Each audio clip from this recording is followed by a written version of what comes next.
You have the right to remain silent. Anything you say can and will be used against you in a court of law. You have a right to an attorney prior to or during any question. If you can't afford one, the court will appoint one for you. Do you understand your rights? When the wolf is at your door, your running's over, that's for sure. He already knows all about you. Cut you down, no matter by you. Now you better walk the line. Real life,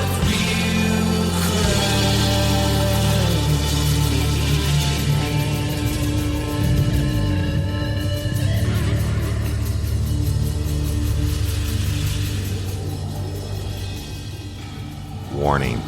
This episode of Real Life, Real Crime, the podcast, may contain descriptions of acts of violence or that of a sexual nature and should be for people that are 18 years or older.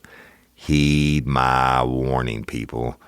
I do not get the facts of these cases off of the internet or from some television show. The facts I'm retelling you were presented to me by the victims of the crimes or the perpetrators who committed the crimes against the victims. My descriptions of the crime scenes, what I saw with my own two eyes. If you're going to get offended, please turn this podcast off now. Thank you. Hello, everybody, and welcome to this episode of Real Life, Real Crime, the podcast. As always, I'm your host, Woody Overton. And before we get started today, real quick shout out. Y'all know if you heard me talk about Ryan Loader, who's in the Ultimate Fighter house, and he had his first fight. Well, I talked about it on the Daily Show and on the Wow. And he had his first fight this past week in the House of Elimination Fights, and Ryan beat the guy in less than 2 minutes for the first round and made him tap out. So congratulations, Ryan Loader, and shout out to Ron and Kathy Loader, his parents, dear friends of ours, and Shane and Tracy McBride, who brought us all together. So Ryan, we're pulling for you. Y'all, I got to speak to him. He's a class act, a great guy, and if you watch that episode, it's on ESPN Plus. He talked a lot about dyslexic. He was dyslexic as a kid, and teachers told his parents to find him a trade because he wasn't going to be able to go to college and all that. Well, he proved the world wrong, and not only did he go to college, but he was a collegiate champion in wrestling and all that. It's kind of heart-wrenching, not heart-wrenching, but a tug on your heart. So but we are pulling for you, Ryan, and we'll keep watching. Now, lifers, love and appreciate each and every one of you. Thank you. Health-wise, been doing great. I got like another week on antibiotics and I'm done. And so we're going to be getting back to some real stuff. But today's episode is going to be called Fish. And this is one that I can pretty much guarantee you have never, ever heard of. All right. So let's get started. So Hamilton Howard, or he was also known as Albert Fish, was born on May the 19th of 1870 and died on January 16th of 1936. And he was an American serial killer, a rapist, a child molester, and a cannibal, right? This story is going to blow your mind, y'all. He committed at least 3 child murders between July of 1924 to June of 1928. And he was known as the Gray Man, the Werewolf of Wisteria, the Brooklyn Vampire, the Moon Maniac, and the Boogeyman. So maybe I'm going to name this episode The Boogeyman because that's where the title came from. You know, back then, y'all, when they had murders, it wasn't something that was common, and the newspapers grabbed a hold of it, and they gave the killers these names, right? So the Boogeyman. But he was also known by other names like Frank Howard, Thomas A. Sprague, Robert Hayden, and John W. Pell. So he had a long list of aliases, and I'm about to tell you why. So Fish was a suspect in at least 10 murders during his lifetime, although he only confessed to 3 murders that the police were able to trace to a known homicide. And he also confessed to stabbing at least 2 other people. And Fish once bragged that he had children in every state, right? Meaning that he raped kids in every state. And at one time, he stated the number of victims was about 100.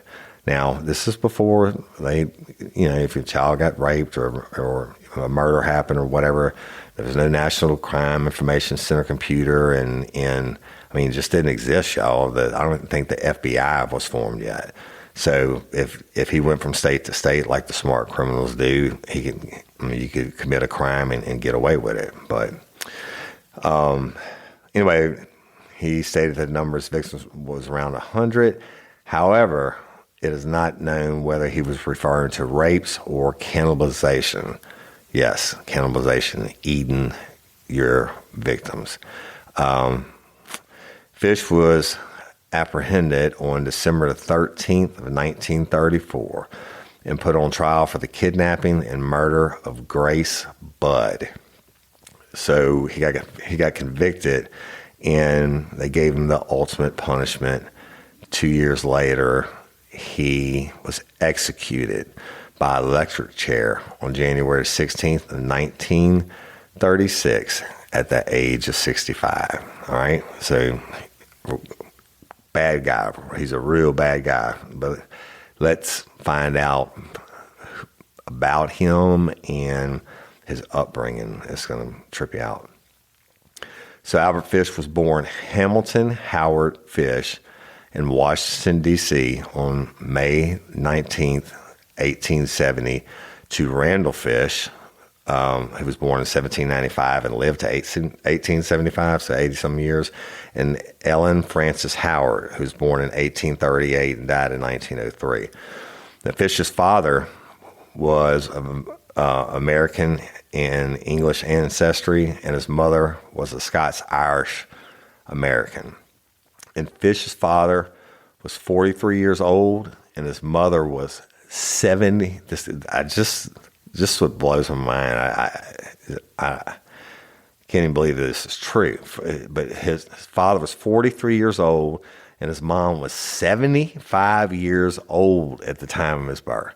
Now, go Google that. I think that's got to be the oldest person ever, or they just fucked up and got it all wrong to have a child. I didn't know you could do that at 75. But Fish was the youngest child, and he had 3 living siblings, Walter, Annie, and Edwin. And he had a nickname, which he didn't like, and the nickname was Ham and Eggs, and other kids gave that nickname to him, and because most of his childhood he spent it in an orphanage, y'all.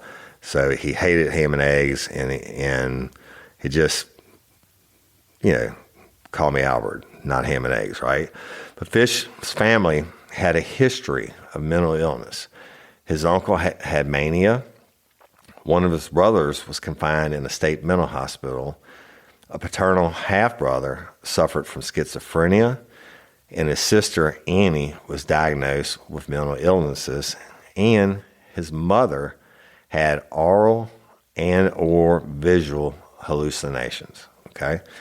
So on October 16th, 1975, Fish's father, who worked as a fertilizer manufacturer and was a former riverboat captain, he suffered a heart attack at the Baltimore and Potomac Railroad Station.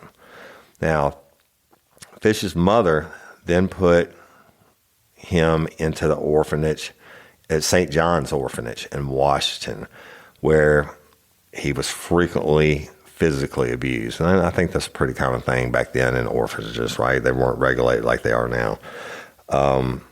and playgrounds for pedophiles that worked there, etc.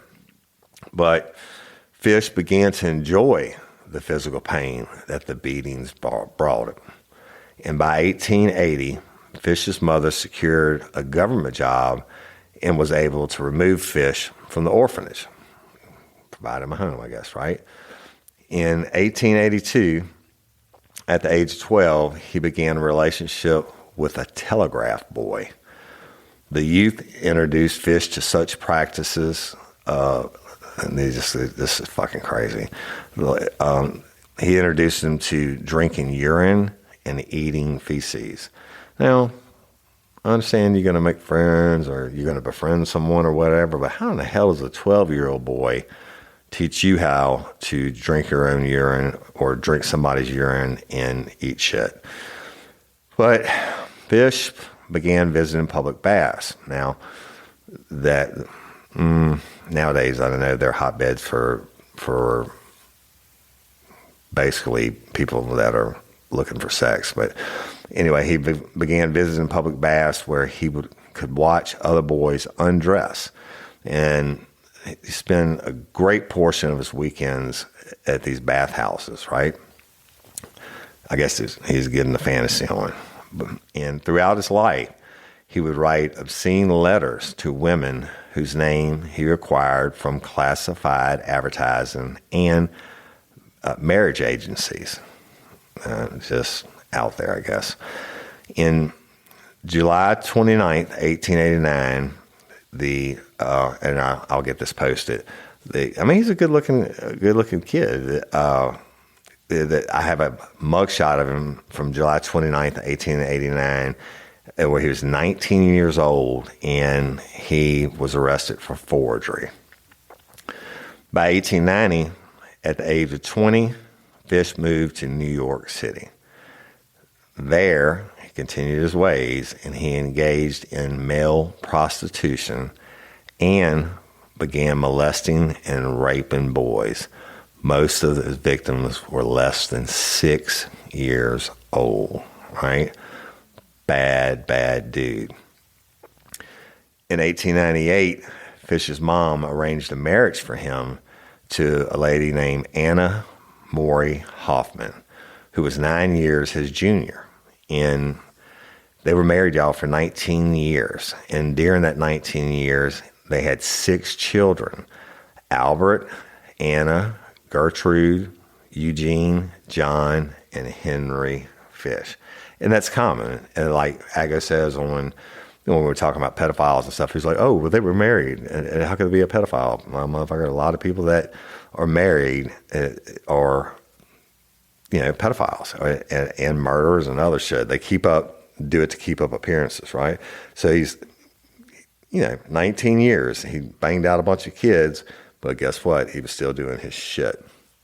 And in 1903, Fish was arrested for grand larceny and convicted, and they locked his ass up in the Sing Sing prison in New York.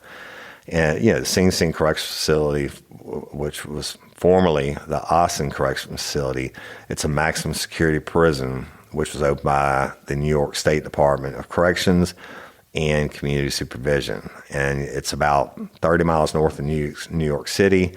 And the name Sing Sing was derived from Sint-Sink Native American tribe from which the land was purchased by the state of New York in 1685. So Fish later recounted an incident in which a male lover took him to a wax museum where he was fascinated by a bisection of a human penis, and he became, from that point on, obsessed with sexual mutation. Now, this dude is out there, so stand by. Several years later, in 1910, Fish was working in Wilmington, Delaware, where he met the 19-year-old man named Thomas Bedden. Okay, he took Bedden to where he was staying, and the two began a sadomasochistic relationship. And it's unclear whether or not the sadomasochist was consensual on Bedden's part or forced on Fish's part. But his confession, Fish's confession, implied that Bedden was intellectually disabled. So, yeah, all right. So sadism and I'm sure I'm mispronouncing it, masochism, known collectively as sadomasochism, or however you say it, are it's where people get pleasure from acts of inflicting or receiving pain or humiliation. And the people who practice it may seek sexual pleasure from their acts. And while the terms of sadist and masochist refer respectively to one who enjoys and receiving pain, some of which switch between activity and passivity, meaning you're doing it or you're getting it. So after 10 days, Fish took Bedden to an old farmhouse where he tortured him over a period of 2 weeks. And Fish eventually tied Bedden up and cut off his penis. All right? Fish told him, I always had a desire to inflict pain on others and to have others inflict pain on me. I always seemed to enjoy everything that hurt. I shall never forget his scream or the look he gave me, Fish later recalled. So he originally intended to kill Bedden and cut him up and take his body home. But it was hot and he feared the weather would draw attention, and Fish ended up pouring peroxide over the wounds he had done on Bedden, wrapped it in a Vaseline-covered handkerchief. And check this out. He left a $10 bill. He kissed Bedden goodbye and left. And he took the first train he could get back home. And he never heard what became of Bedden. And Fish said, I never even tried to find out what happened to him. So the sadomasochism directed against children, particularly boys, it took the lead in a sexually regressive development. In January 1917, Fish's wife left him for John Straubel, a handyman who boarded with the Fish family. Then they need to make a little extra money, right? Rent out a room. Fish then had to raise his children as a single parent. That's not going to end well. After his arrest, Fish told a newspaper that his wife left him. She took nearly every possession the family owned. And soon after, Fish began to have auditory hallucinations. And he once wrapped himself in a carpet, saying that he had followed the instructions of John the Apostle. It was this rejection and betrayal that seemingly triggered a much darker side in Fish as he began to indulge in self-harm, and he developed a taste for raw meat. Now, the particular method of self-harm included sticking needles into his groin and abdomen and cutting on himself. Out there, right? After his arrest, X-rays revealed that Fish had at least 29 needles stuck in his pelvic region. He also hit himself repeatedly with a nail-studded paddle and inserted wool dosed with lighter fluid into his anus, into his ass, and he set it on fire. Now, like, I don't know. I mean, I know some people are in that self-mutilation and pain shit, and I know it does whatever for them, but you're walking around with 29 needles in your pelvic region. You beat yourself with a nail-studded paddle, but I've never heard of anybody setting their own ass on fire. So the X-ray of Fish's pelvis and perineum were introduced as evidence at his trial, demonstrating more than 24 self-embedded needles. And while Fish was never thought to have physically attacked or abused children, he did encourage them and their friends to paddle his butt with the same nail-studded paddle he used to abuse himself. Hey, y'all. Changing my wardrobe from summer to fall, it's never easy. Luckily, Quince offers timeless and high-quality items I adore, ensuring my wardrobe stays fresh and I don't blow my budget. And there's nothing easier than going to Quince and choosing these high-quality items, like cashmere sweaters from $50, pants for every occasion, washable silk tops, and so much more. The best part? All Quince items are priced 50 to 80% less than similar brands. By partnering directly with top factories, Quince cuts out the cost of the middleman and passes the savings on to us. And Quince only works with factories that use safe, ethical, and responsible manufacturing practices and premium fabrics and finishes, and I love that. I got the stainless steel Link Apple Watch band for $59.90. It's heavy duty, it's awesome, and it's like $100 less than I could find anywhere else. And I also got a 100% organic cotton fisherman quarter zip up sweater. The color is alabaster. Man, I can't wait to wear that this fall. And Cindy got the Mongolian cashmere boat neck sweater in heather gray. And I'm telling you, these are classic pieces at a fraction of the price. Make switching seasons a breeze with Quince's high-quality closet essentials. Go to quince.com/RLRC for free shipping on your order and 365-day returns. That's QUINCE.com/RLRC to get free shipping and 365-day returns. Quince.com/RLRC. You'll thank me later. Spark something uncommon this holiday with just the right gift from Uncommon Goods.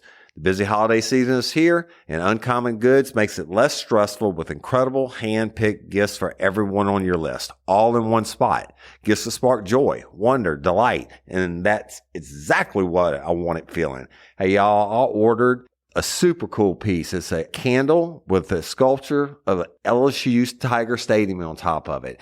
And each officially licensed laser cut wooden replica features up to 4 layers of detail, creating a bird's eye view of a specific football field, seating section, and more. And every label includes your stadium's name, the team's logo, and school location. And it has a coconut, soy, vegan wax infused with sandalwood smell that creates tailgates and touchdowns scent profile, reminiscent of game day. It's invigorating like fresh cut grass and nostalgic like smoke from a pre-game grill, and calming like the crisp autumn air of a new semester on campus. Y'all, I love it. I have it at the base of my TV, and I'm ready to watch the Tigers play on Saturday night, right? Uncommon Goods. Look, when you shop at Uncommon Goods, you're supporting artists and small independent businesses. And many of their handcrafted products are made in small batches. So shop now before they sell out this holiday season. Uncommon Goods looks for products that are high quality, unique, and often handmade or made in the U.S. They have the most meaningful, out of the ordinary gifts anywhere. They even have gifts you can personalize. From holiday hosts and hostess gift to the coolest finds for kids, to hits for everyone from the book lovers to diehard sports fans.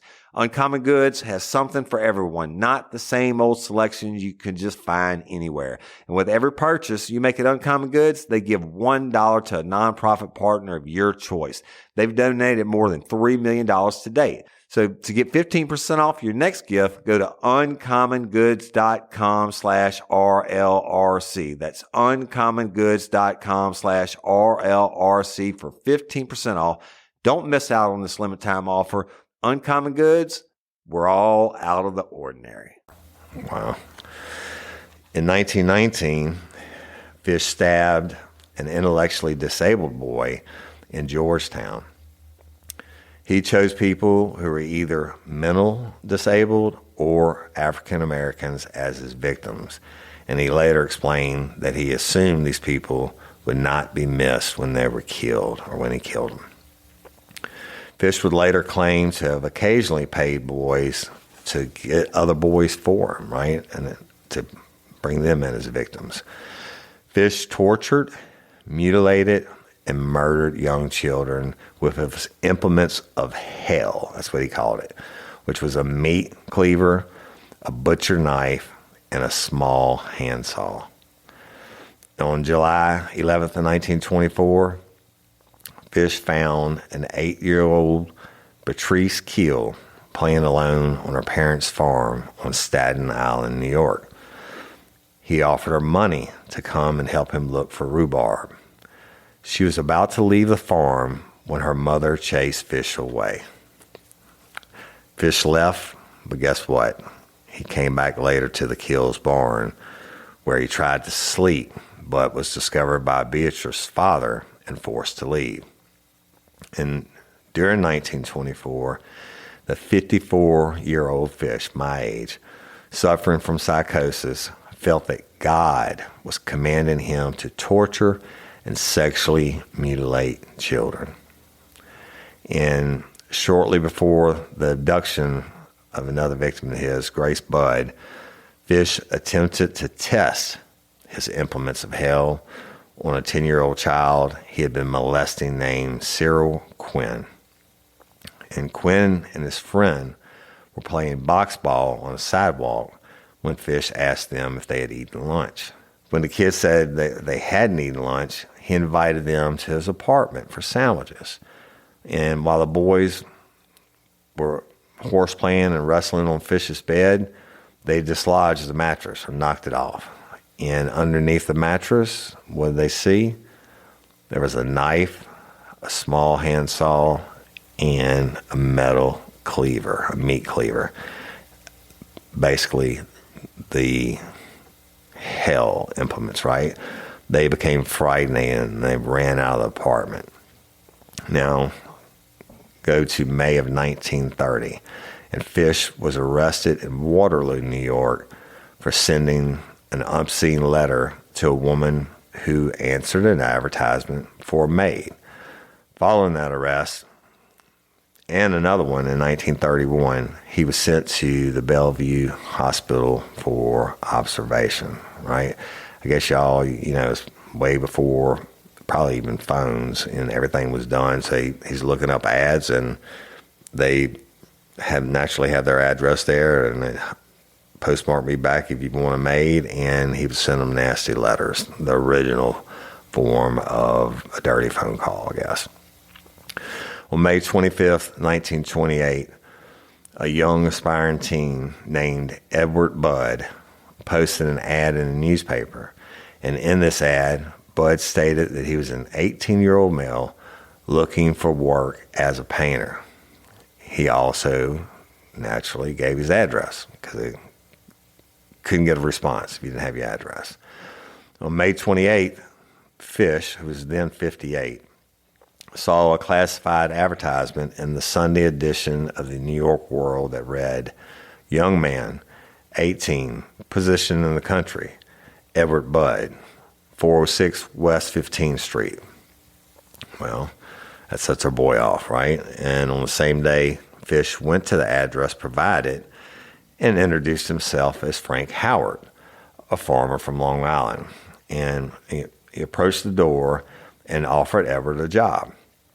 With the offer of gracious pay, Edward willingly accepted the job. With a promise to return and in the retrieval of Edward, Fish left. Frank Howard, whose real name, of course, was Albert Fish, had already devised a plan, and it has nothing to do with painting anything. Albert Fish had a disturbing past and a dream to castrate Edward and leave him to bleed to death. Well, so Fish, I told you he introduced himself as Frank Howard, who's a farmer from Farmingdale, New York. He promised to hire Budd and his friend and said he would send for them in a few days. But Fish failed to show up, but sent a telegram to the Budd family apologizing, and he set the job for a later date.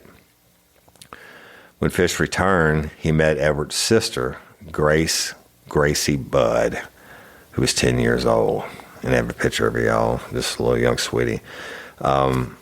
His vile ideas in his head had become clear.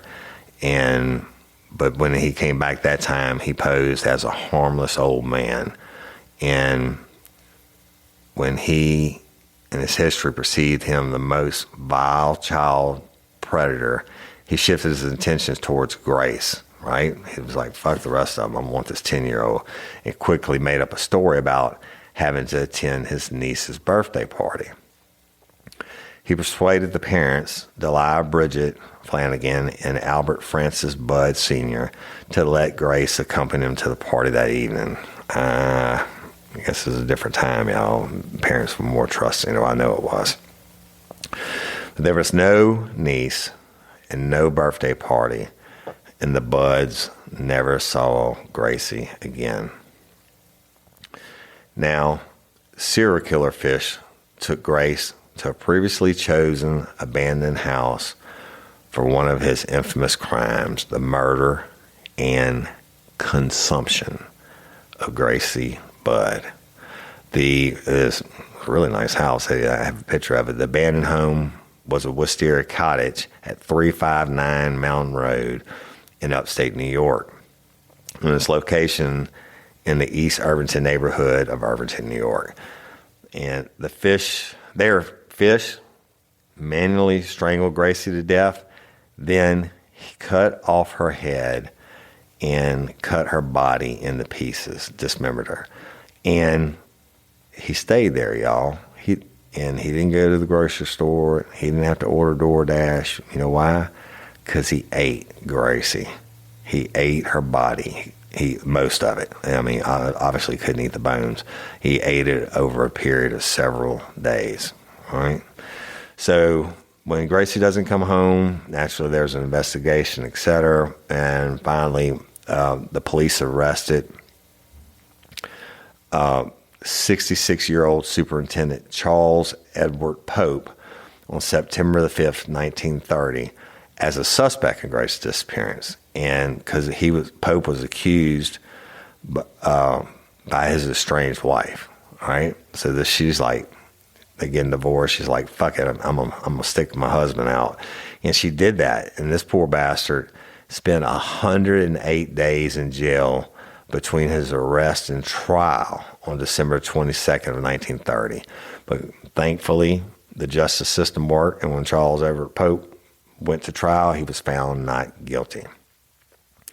Now, in November of 1934, an anonymous letter sent to Grace's parent ultimately led the police to Fish. And Bud's mother, Gracie's mother, was illiterate and could not read the letter herself, so she had her son read it to her. And the unaltered letter reads, y'all, there's a lot of misspellings and everything in it, but this is the actual letter. I'm going to read it to you. Check, okay? The actual letter, unedited. My dear Miss Budd, in 1894, a friend of mine shipped as a deckhand on the steamer Tacoma, Captain John Davis. They sailed from San Francisco to Hong Kong, China. On arriving there, he and two others went ashore and got drunk. When they returned, the boat was gone. At that time, there was a famine in China. Meat of any kind was from $1 to $3 a pound.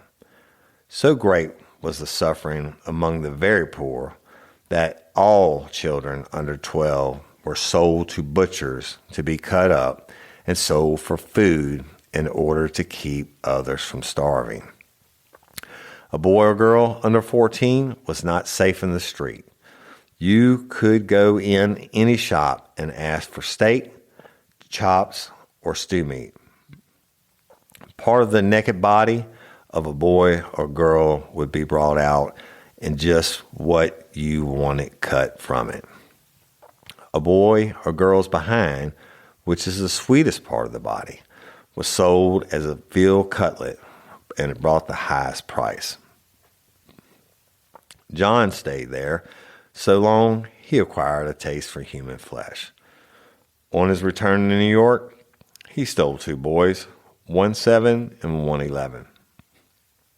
Took them to his home, stripped them naked, tied them in a closet, then burned everything they had on. Several times a day, he spanked them, tortured them to make their meat good and tender. First, he killed the 11-year-old boy because he had the fattest ass and, of course, the most meat on it. Every part of his body was cooked and eaten except the head, bone, and guts. He roasted in the oven all of his ass, boiled, broiled, fried, and stewed. The little boy was next. Went the same way. At that time, I was living at 409 East 100th Street, rear right side. He told me so often how good human flesh was, I made up my mind to taste it. And on Sunday, June the 3rd, 1928, I called on you at 406 West 15th Street, brought you pot, cheese, strawberries. We had lunch. Grace sat in my lap and kissed me. I made up my mind to eat her on the pretense of taking her to a party. You said, yes, she could go. I took her to an empty house in Westchester I had already picked out. When we got there, I told her to remain outside. She picked wildflowers. I went upstairs and stripped all my clothes off. I knew if I didn't, I would get her blood on them. When all was ready, I went to the window and called her. Then I hid in a closet until she was in the room. When she saw me all naked, she began to cry and tried to run downstairs. I grabbed her, and she said she would tell her mama. First, I stripped her naked. How she did kick, bite, and scratch. I choked her to death, then cut her in small pieces so I could take my meat to my rooms, cook, and eat it. How sweet and tender her little ass was roasted in the oven.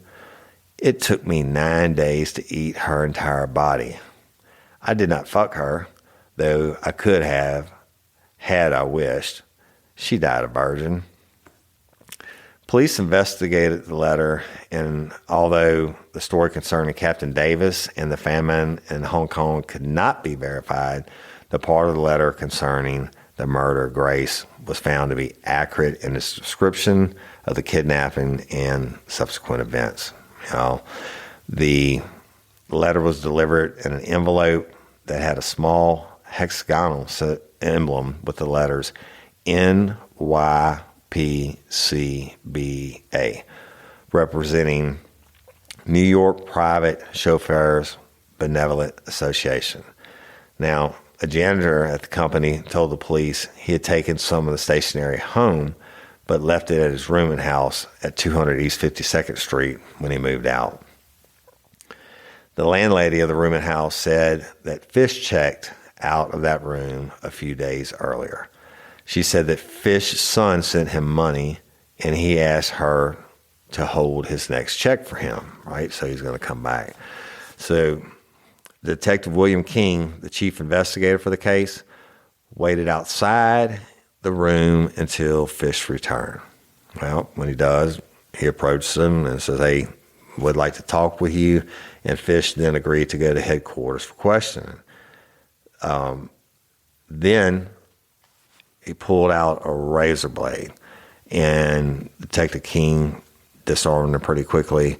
Then he took Fish to police headquarters. In interviews with the police, Fish confessed, I made a stew out of victims' ears, nose, pieces of face, belly. I put onions, carrots, turnips, celery, and salt and pepper, and it was good. Then he added, in about 2 hours, it was nice and brown and cooked through, and I never ate any roast turkey that tasted half as good. Y'all, this chilling account is why he is still known as the real-life Hannibal Lecter, right? The case remained unsolved for 6 years before Fish was caught. And this guy was really special. Fish made no attempt to deny the murder of Grace Budd, saying that he meant to go to the house to kill her brother Edward. Fish said it never even entered his head to rape the girl, which he's probably fucking lying about that. But he later claimed to his attorney that while kneeling on Grace's chest and strangling her, he did have two involuntary ejaculations. So he got off on it regardless. The information was used at trial to make the claim the kidnapping was sexually motivated, thus avoiding the mention of cannibalism. Even back then, y'all, that people found it hard as fuck to hear about this cannibalism.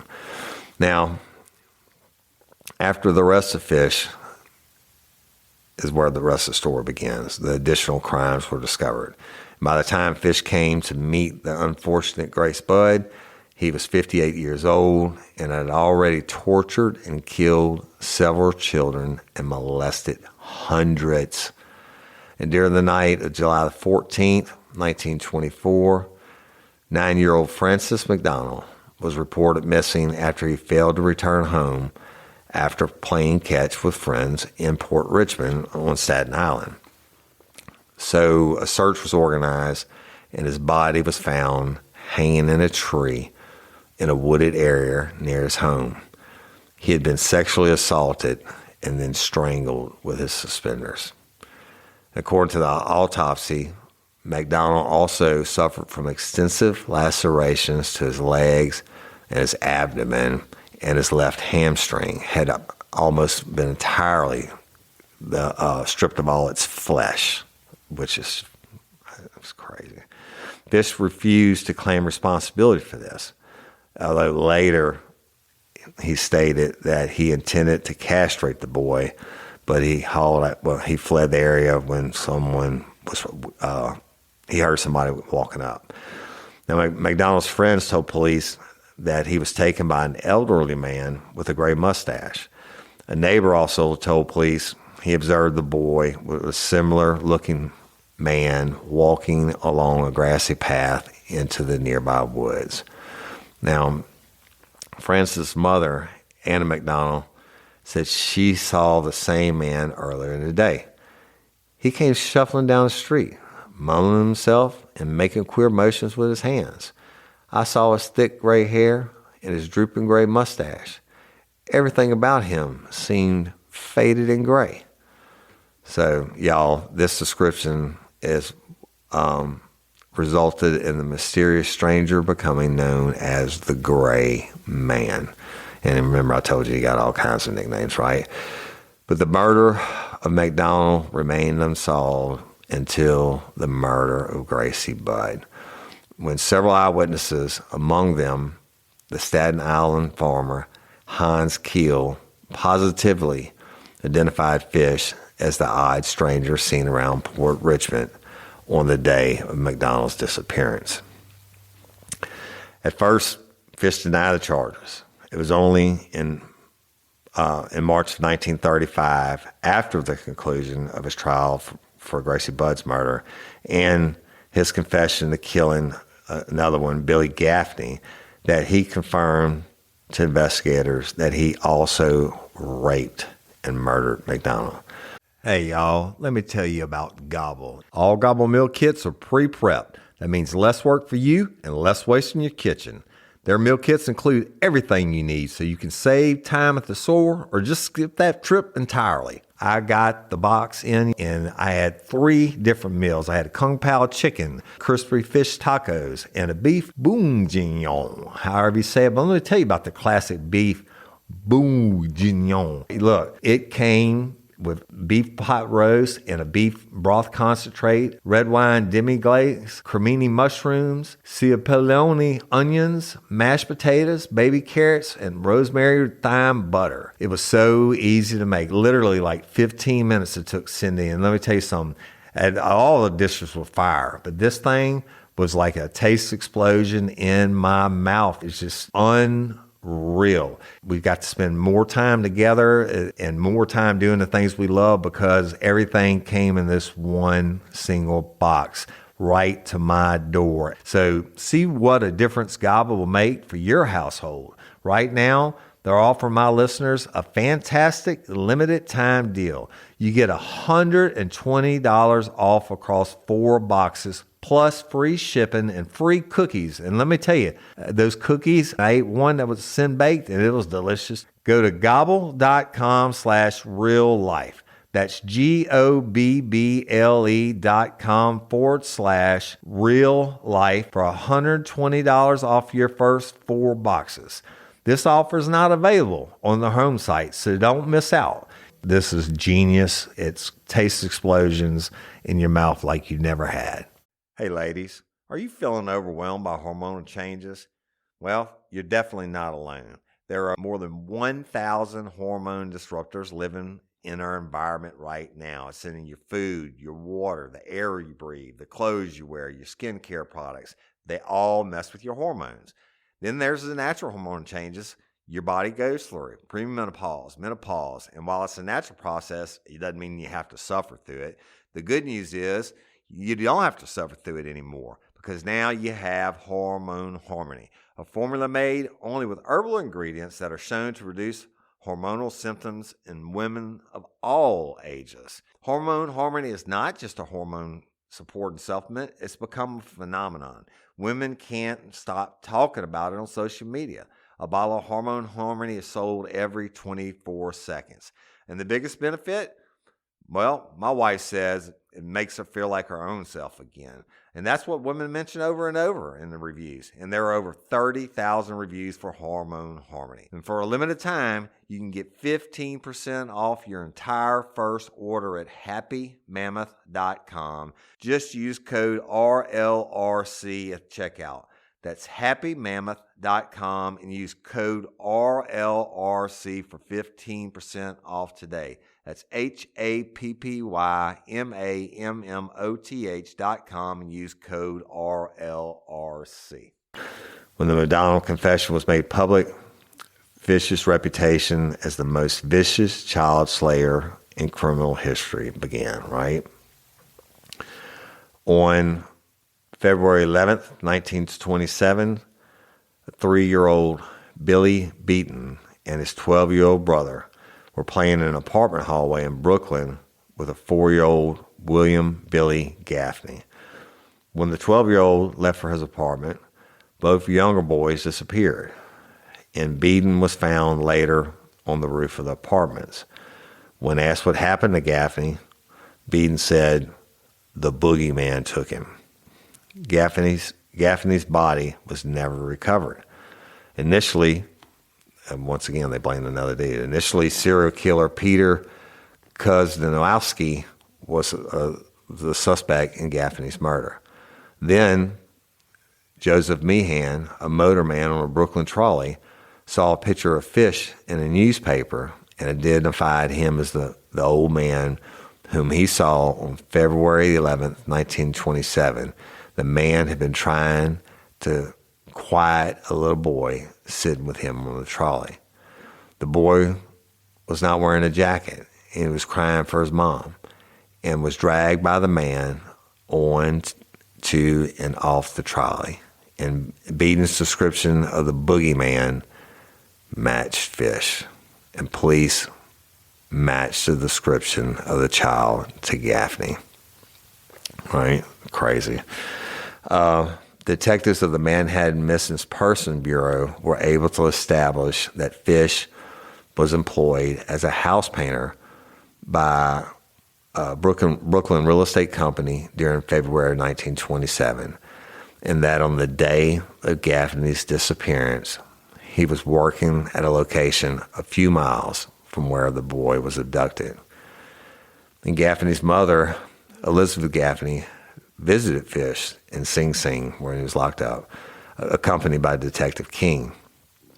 She wanted to ask him about her son's death, but Fish refused to speak to her. However, Fish claimed the following in a letter to his attorney. "I brought him to the Riker Avenue dumps. There, in a house that stands alone, not far from where I took him. I took the G-boy there, stripped him naked, and tied his hands and feet, and gagged him with a piece of dirty rag I picked up out of the dump. Then I burned his clothes, threw his shoes in the dump. Then I walked back and took trolley to 59th Street at 2 a.m. and walked home from there. Next day, about 2 p.m., I took tools, a good, heavy cat of nine tails, homemade short handle, and cut one of my belts in half. Slit these halves in 6 strips about 8 inches long, and I whipped his bare behind till the blood ran from his legs. I cut off his ears, nose, and slit his mouth from ear to ear, gouged out his eyes. He was dead then. I stuck the knife in his belly and held my mouth to his body and drank his blood. I picked up 4 old potato sacks and gathered a pile of stones. Then I cut him up. I had a grip with me. I put his nose, ears, and a few slices of his belly in the grip. Then I cut him through the middle of his body, just below his belly button. Then through his legs, about 2 inches below his behind. I put this in my grip with a lot of paper. I cut off his head, feet, arms, hands, and the legs below the knee. Then I put in sacks and weighed with stones, tied the ends, and threw them into pools of slimy water you see all along the road going to North Beach. The water is 3 to 4 feet deep. They sank at once. I came home with my meat. I had the front of his body I liked best. His monkey and peewees and a nice little fat behind to roast in the oven and eat. I made a stew out of his ear, nose, and pieces of his face and belly. I put onions and carrots and turnips and celery and salt and pepper. It was good. Then I split the cheeks of his behind open, cut off his monkey and peewees, and washed them first. I put strips of bacon on each cheek of his behind and put them in the oven. Then I picked 4 onions, and when the meat had roasted for about a quarter of an hour, I poured about a pint of water over it for gravy and put in the onions. At frequent intervals, I basted his behind with a wooden spoon so the meat would be nice and juicy. In about 2 hours, it was nice and brown and cooked through. I never ate any roast turkey that tasted half as good as his sweet, fat little behind did. I ate every bit of the meat in about 4 days. His little monkey was as sweet as a nut, but his peewees I could not chew. I threw them in the toilet. Y'all, that straight up is his confession letter, right? Just fucking crazy. I mean, you just wouldn't even think that evil existed like that back in these times, but obviously it did. And let me roll on a little bit more. No, it's a lot. It's about the trial and everything else. So yeah, what I'm gonna do, I'll just continue this next week. And it's a little bit different. But, I had never heard of fish, and I love learning about crimes, especially murders and these horrible people, especially from way back when. Shit that I never dreamed of. And thank you, Leah Marie, for sending this one to me. This is, I bet you the people in New York City knew about him, the Boogeyman, and everything else they called him, the Gray Man, the Wolf, and all the bad shit. But it goes to show you, evil exists, no doubt about it. Always has, always will. It's just a different time, different place, different kind of evil nowadays. So, all right, thank y'all again for tuning in. Patrons, Convicts Help subscribers, you got a bonus episode just a couple days ago. 2 days ago. I hope you enjoyed it. It's called Still Here. If you want to become a patron member and you're not, there's a bunch of locked up bonus episodes. I don't know, like 25 or 28 of them, and a bunch of files, casework and stuff locked up. You can go to patreon.com and type in Real Life Real Crime, or Apple subscriber or go to the app and become a convict. Y'all don't forget about the Real Life, Real Crime Community app. The other shows, The Wow with me and Ago, look, I know it's totally different and it's definitely not all true crime, but that's on Mondays and Fridays and Mondays that gets released. And then Jim Chapman and I do the Daily Show, which is released on Tuesdays, Wednesdays, and Thursdays. And of course, we have Bloody Angola, still released on Thursday. And then, of course, the Real Life, Real Crime Original, which you're listening to now, released on Saturday. Y'all, I'm about to start, I'm talking to some victims' families, people, different things, and I'm going to start doing some of those soon, and they know who they are. I guess that's it. And LOPA, Louisiana Organ Procurement Agency. Y'all know it's my jam. The people are dying every day waiting on organ transplants. Sign up, become an organ donor. You don't have to be from Louisiana to do it. It's a nonprofit, y'all. They take care of these families, before and during and after. They do all kinds of wonderful things, and you just sign up to become an organ donor, right? The chances that you ever get used for anything are slim, almost to none, because it's very certain criteria that it has to fall under. But be a hero, and you don't have to be from the state of Louisiana to sign up to be an organ donor. You can be from Hong Kong, China, or whatever, fuck Hong Kong. I guess it's China now. You can be from Hong Kong. Go to lopa.org. Take 2 minutes, fill out the form on becoming an organ donor and be a hero and give the gift of sight and life and all those great things. And I do love and appreciate each and every one of you. Thank you so much for sticking with us. I know there's been a lot of changes and a lot of stuff. Hey, you true lifers, it's coming back. Certain things I got to do in certain time frames. And I love and appreciate each and every one of you. And I'm Woody Overton, your host of Real Life, Real Crime, the podcast. Until next time or ever, don't let me catch you down on Murder Bayou. Peace.